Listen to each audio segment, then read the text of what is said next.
ہم کریں گے ہر مظلوم کی حمایت۔ السلام علیکم، میں ہوں حرین فاطمہ اور آپ دیکھ رہے ہیں حمایتی نیوز HD چینل۔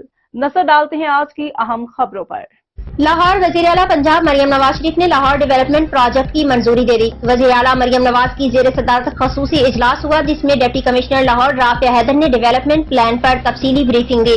اجلاس میں لاہور ڈیولپمنٹ پروجیکٹ پیش کیا گیا جس کے بعد وزیر اعلیٰ مریم نواز نے پروجیکٹ کی منظوری دیتے ہوئے لاہور ڈیولپمنٹ پروجیکٹ فیز 1 کی تکمیل کے لیے 10 ماہ کی ڈیڈ لائن مقرر کر دی۔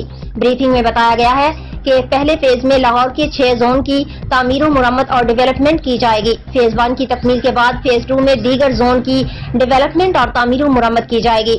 اجلاس میں ہر زون کی علیحدہ شناخت کے لیے مخصوص کلر استعمال کرنے کی تجویز پر بھی اتفاق کیا گیا۔